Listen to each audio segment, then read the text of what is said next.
திருவிழாவோடையும் சுத்தி நுழைச்சு போய் வந்து பார்த்த இடத்துல குளத்தை காவந்து பண்ற இடத்துல கோபுரத்துக்கு உள்ளார பெண் தெய்வம் குந்தி இருந்தாலும் பிரதானமா மதுரை வீரனும் கருப்பு முன்னாடி வாசல்ல நிற்கிறான்னு நான் சொல்றேன். நான் சொல்ல உனக்கு புரிஞ்சுதா? வருடத்துல ஒரு நாளும் காவலாளிக்கு படையல் போடுற ஒரு வழக்கம் உன் குடும்பத்துல கட்டாயமா இருந்தே ஆகணும்.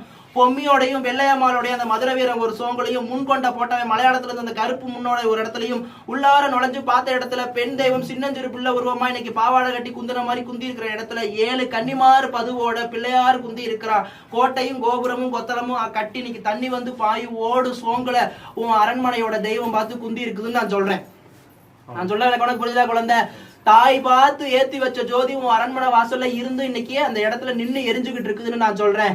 ஆதி ஒரு காலம் மாலை வர வேணும்னு நீ வரம் கேட்ட, தெய்வம் பார்த்து மாலை வரத்தை தூக்கி கொடுத்துச்சு. மடியை நிறைச்சு கொடுக்கணும்னு வரம் கேட்ட, அப்பவும் தெய்வம் பார்த்து தான் மடியை நிறைச்சு கொடுத்துச்சு. இது உன்னுடைய செயலோ உன் தாய் பிள்ளை செயலோ யாரோடைய செயலும் கிடையாது. மாலையை எடுத்து போட்டு வருடம்